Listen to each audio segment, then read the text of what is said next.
time. So I'm taking it back. But I'm still cool with us being how we are, but knowing that when it comes to whatever we have at night. Talk about it twice.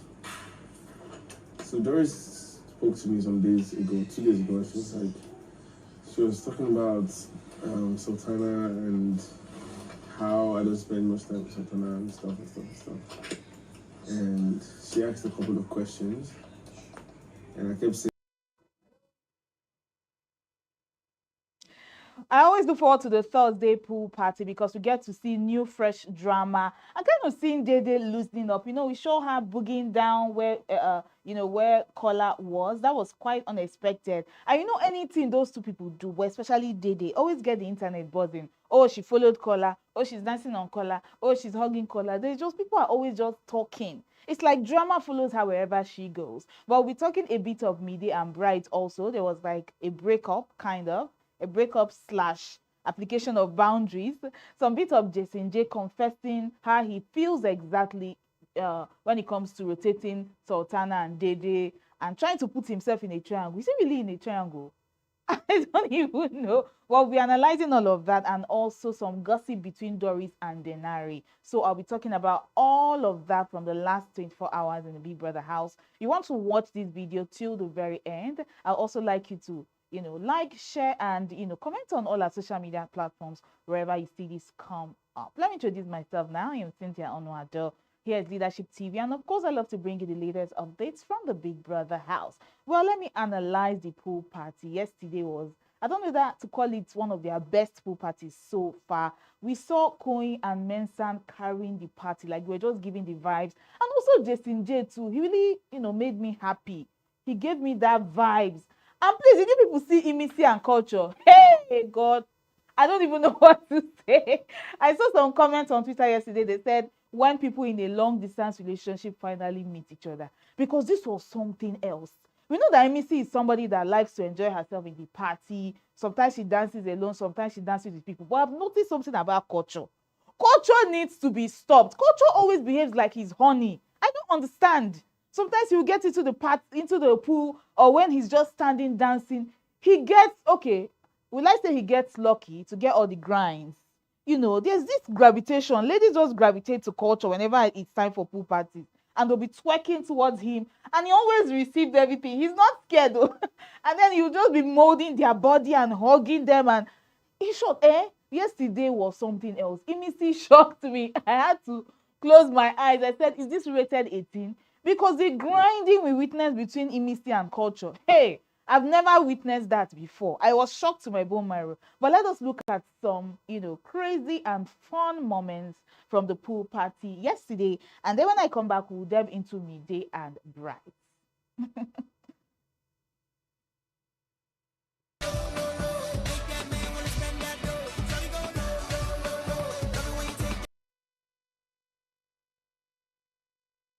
Matagala Eleni, Wisi Eleni, Bana Eleni, Marua Eleni, Igimu Eleni, Aliku Eleni, Aliku Eleni.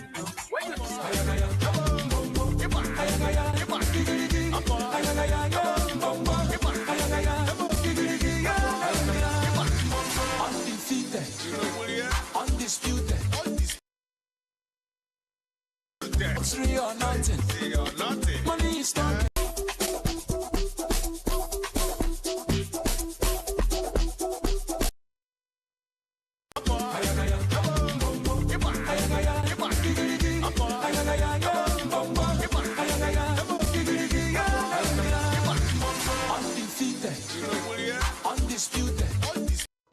I just have to shake my body to the beat because I'm just reminiscing on how fun the pool party was yesterday. The housemates brought the vibes and they were dancing and boogieing down. Big Brother did not waste his music, his DJ, his meat, his pool. Everything was used to the last. The housemates gave it their 10 over 10. Well, let's move on now to Mide and Bright. We know that every Saturday or Thursday party, Mide and Bright like to settle matter. I don't know whether they do it on purpose just to create content. They want to be talked about. But let me talk about Bright. When some of the female housemates were still in the house, I'm talking about Ibifubara and who again? I seem like every pool party or Saturday party, Bright always does something to try to poke Mide. Like he just does something to want to annoy her so that they will start settling matter later or something. And Mide is always very receptive to all of this. She gets angry a lot. She wants to sit down. Hey, let's talk about this. And let's talk about that. You kiss this one, you hug this one, you were dancing with this one. They're always settling matter after every party. It's like after when the party is going on, you will see them, looking so happy together, romantic cuddling and all of that. At a point, you see Bright kind of move to another part of the house and dancing with other ladies, and that kind of gets to me. She starts feeling jealous, and that's how the settlement starts. Yesterday, she was speaking to Bright about like she wanting to apply boundaries to how they move in the house. It started from them they sitting down together and just discussing. And some of the housemates started screaming, kiss, kiss, kiss, kiss, kiss. And Mide is a very, very shy person. She's not this person that likes public display of affection. But Bright, Bright doesn't send though. He will just come and choke her. or just hold her butt or squeeze her in a way that's just so sexual and intimate. Bright doesn't care, but Mide is this kind of conservative, shy, girl. So while they were shouting, kiss, kiss, kiss, she called the housemaid's bluff. I'm like, I'm not kissing. I'm not doing anything. Please get out of here. I'm not doing anything. And then the discussion moved into, okay, Bright, I'm not happy, the way that I am in this house. I do all of these things for you. But then I'm feeling like, I'm in deep inside, and you keep reminding everybody you have somebody outside. See, this matter just tire me. There's a problem. When I talk here, it seems like I have a problem with ships in this house.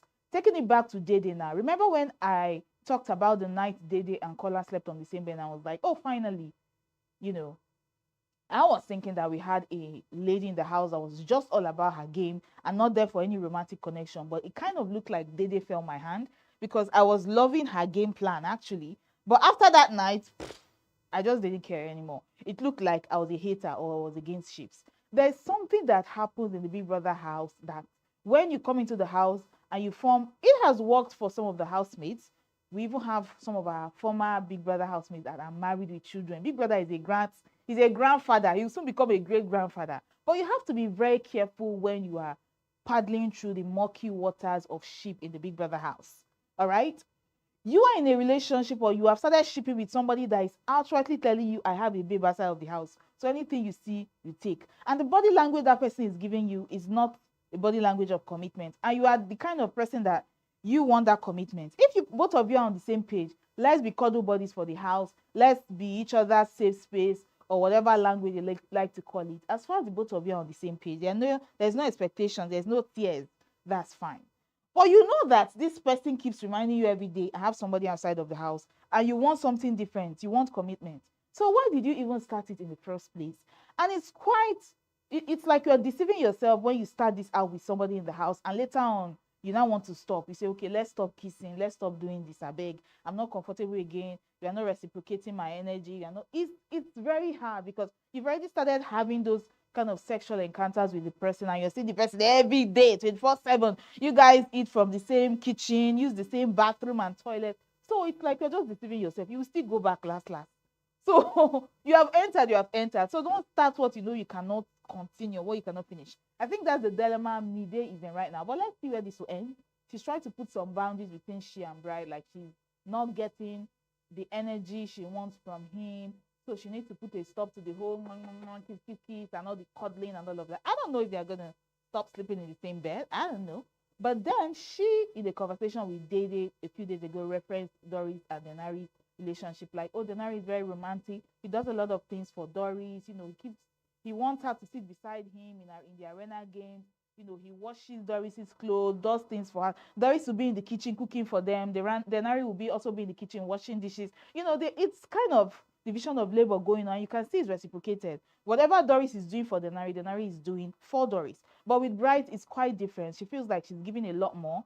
Or even some of these acts of services he performs for her is not enough for her. She's not getting that emotional connection she wants from him. That is, he's emotionally unavailable. That's the word. Bright Morgan is emotionally unavailable. So anything you see, you take. And Mide is this kind of like, love. She's like this lovesick puppy. She's very emotional. So why would you even go and be with somebody that will not give you the same energy? You see this housemate, they are matter, but she having that discussion of boundaries. Let us see where it's going to lead to. They are in that house 24/7. I don't really know how much she can hold on, not to kiss Bright, not to cuddle, not to sleep on the same bed. For me, I feel like she's just deceiving herself. But let us wait and see. Moving on now, there was like a family meeting, hey, that we noticed in the garden. All of a sudden, I saw Jason J, I saw Doris, Sultana, Big Soso, and then the conversation just. I have a problem with the camera and production crew this season. Something important will be going on somewhere, and they'll be showing people that are sleeping. Like important discussions about happenings in the house. Those housemates are like our own CNN and BBC in that house. They open up a window to us of what is happening there. Sometimes you watch the show, you don't watch the show, you don't really know what is going on in there. But then these housemates having discussions, it kind of opens up your eyes. Okay, this is what is happening, this is what is happening, and all of that. So Jason J was talking to Big Soso about his relationship with Sultana and Dede, and he was like saying that he started this up with Sultana because he felt very comfortable with her when he told her that, okay, I have a relationship, so please just help me, kind of like saying he wanted her to help him to control his urge, or please don't, I still want my relationship outside, there are some boundaries I cannot cross, so please help me to maintain this tempo. Don't let me do too much, even though I'm tempted to be with you, but I don't want to disappoint my girlfriend. Just rambling a lot of nothings.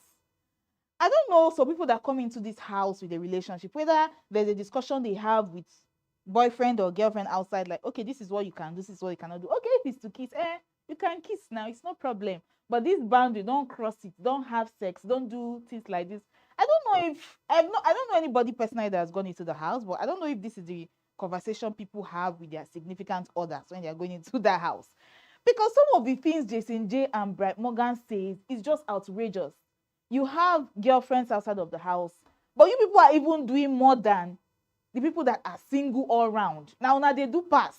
So what kind of hypocrisy is this? Moving on from Sultana now, he talked about Dede and he was like, oh, Dede is like his friend. He likes her a lot. But, she also likes him too. But maybe because of the whole, she has a relationship outside. He has a relationship outside. That's why he just had to take a step back. And then Big Soso was like, oh, and I don't know. I don't they beef the girl since. So I did not even know I've been beefing her. I'm like, excuse me, please. What kind of hypocrisy is this? You already knew that when you called her unprintable names, when you called her prostitute, you said she was juggling so many guys at the same time. Are you telling me you were ignorant of this when you dragged her that particular day, or there was even something different? Because you talked about her physical look, you called her dirty, you said she had no depth, it's not all about makeup. There are other things that in a woman, she know they cook, she know they clean, she know they do anything. So is it that you didn't know this, you didn't have this information the day you dragged her for filth, or you are just pretending right now? I also have a problem with Jason J, just like how Big Brother dragged him yesterday or day before yesterday in the diary room when he tried to avoid accountability and he said, I've told Sultana that I have a relationship outside of the house, that she should help to control me. And Big Brother was shocked to his bone marrow. Why are you leaving the onus of accountability on the second person? You are the one in a relationship. You are the one that should control yourself. Why are you trying to say Sultana should control you? I don't understand, really. It's like he's avoiding any sort of accountability. And then him saying, Dede liked me. It's like he's trying to paint a by force picture of triangle. Like, oh, I'm confused. I like all these women and they like me too. I don't know how to go from here. I was even like, I heard him even drop a sprinkle of Gigi. He made a comment that I think Denari told him in the early days in the house that Gigi had a crush on him. And I just couldn't believe it. I'm like, Jacinde, only you, Sultana, Dede, Gigi. It's not that deep. I think the picture he's just trying to paint of the girls being after him is really not that deep. I know Sultana really likes him, is attracted to him sexually. They do all their mushy things in bed. But I don't really see Sultana chasing him in any way. Although she gets jealous most times when he has those long conversations with Dede. And there was a time she was also jealous of the way he was dancing with Joanna in the parties. But I don't really see that deep, her deep infatuation with Jason J, the way he tries to, make it. I think he's just trying to give himself a storyline of, oh, I have a triangle in the house. But then let's listen to a bit of this conversation and then I'll be back.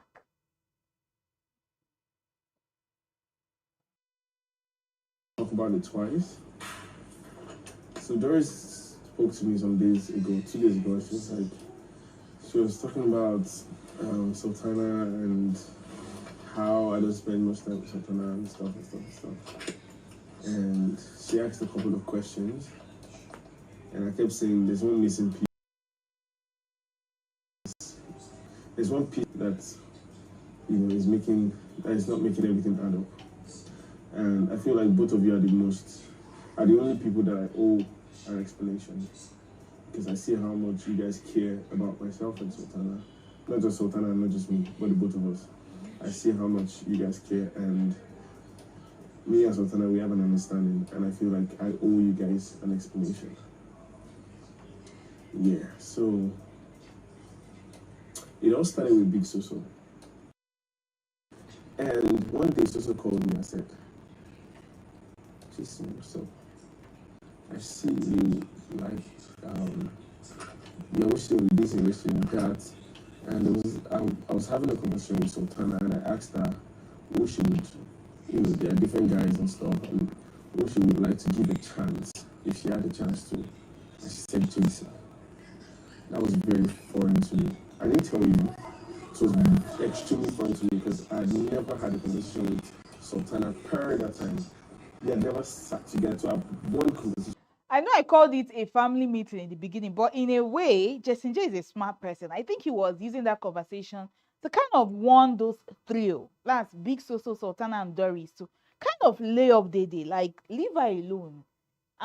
She's not the one, running after me, or she's not pulling me to be with her. I like her and she likes me too. So it would be nice if you guys lay off her. Although he's saying it a little too late, because I felt like even during the pee situation where Sultana peed in Dede's box, he wasn't really there for Dede. He didn't stand up for her. Kind of took sides with Sultana. But then it kind of coincided with the week where Ebuka revealed the whole fish comment. So in a way, I felt like this whole conversation was built around, the feeling is mutual. Nobody is chasing anybody. So probably you guys should leave Dede alone and stop poking her and, planning having whatever plans you guys have about her. I felt in a way that was the underlying factor in the conversation. But it continued into the night. But then the camera crew kind of just took the camera away, and we didn't really get to see the full ending of that conversation. But I also want to talk about Doris and Nari on a finishing note. After the pool party, and they're just lounging and enjoying themselves, and all of a sudden, Doris started talking about Kola and the last truth or dare that they had the night of the first scare where we that scared them and all of that. She said, when Kola was asked about his relationship with Imisi, and he said, "Oh, she's my," Kola said, Kola called Imisi his sister. She's like his junior sister. His personal chef, and everybody laughed about it. There was nothing serious there, but Doris now carried the matter on her head, and it's like, Kola treats Imisi in a particular way. Why would he call Imisi his personal chef and all of that? And Janari kind of agreed, and that was like a condescending thing to say to Imisi, that okay, let her continue cooking. If that's what she wants now, let her continue cooking for him. And Doris, in a way, in a normal pick me, hey, the ladies in this house, their pick me energy just tire me. And she was like, me, I cook for you because I enjoy cooking for you. I don't want you to go and be begging for food and all of that. But Doris, the same way you enjoy cooking for Denari is the same way Imisi likes to cook for Kola in that house. They've already formed this kind of bond. I think this siblingship, friendship kind of a thing is what Kola wanted from Doris. Before Doris used her wahala to scatter the whole thing, you get, Doris and Kola had this friendship going on, I think in the first and second week, before he now made it known that, okay, he likes Dede, and Doris flipped out like, okay, I thought you liked it because you wanted to be in a ship with me. She couldn't believe that a guy in that house would just want to be friends without anything shipping or sexual or all of that. And that was how their friendship scattered. I think what Imisi and Kola have now was what Kola wanted with Doris, but unfortunately, she just couldn't get with the program. And then, speaking about Kola talking to Imisi condescendingly and saying, oh, Imisi is like a housemaid for Kola, he talks to her anyhow. I really don't see that energy. I just see two people that really like each other and understand each other. We know that Kola kind of protects Imisi in the house now, because Imisi gets into a lot of problems. I won't say that she's a troublemaker, but she has this way of triggering people. And because they already don't like her, in a way, she's like a soft target. I've said it before. A lot of the housemates are very rude to Imisi. We saw the recent one that happened between her and Doris and the toothbrush. We've seen she and Faith. We've seen she and K Bobo. So she having Kola now in that house, we've had a bit of peace now, because it's like, okay, this is somebody that will protect her. Maybe not protect, but whenever she finds herself in those situations, someone that would, level the ground for her, help her settle it, like than when she was just alone in the house and fighting with different people every blessed day. But I love the friendship between Kola and Imisi. But then people are having a hard time also accepting, Koyin and Dede's friendship. It's the same siblingship now. Why are people having a hard time accepting the both? People feel like what Koyin feel for Dede is a lot more romantic. It's not like a friendship, but I feel otherwise anyway. The way Koyin always helps her to take off her makeup after a party, holds her when she's drunk, gets into whatever squabble it's just cute to see. I don't really see the difference. Kola and Imisi, Koyin and Dede, it's the same friendship now, it's the same siblingship. Why are people having a hard time accepting it? But I'm excited for this week in the house. They're preparing for their, Face Your Fears wager presentation, and they're just dancing all the whole Michael Jackson style of dance. I'm seeing so many dance moves. Koyin is a leader of a group. Jason J is also doing it well for me. I can't wait to see what they have in store for Big Brother. I can't wait for this Face Your Fears week to be over. It's been a lot mentally. But Big Brother always has a lot up his sleeves, and it's so exciting to bring you the updates here. This is where I draw the curtain. I'll be back, of course, with more updates from the BB Niger house. Do well to like, share our post, and leave a comment on all our social media platforms. This is Leadership TV, and I'm Cynthia Onuado. Thanks for watching. Bye. Be part of our brand.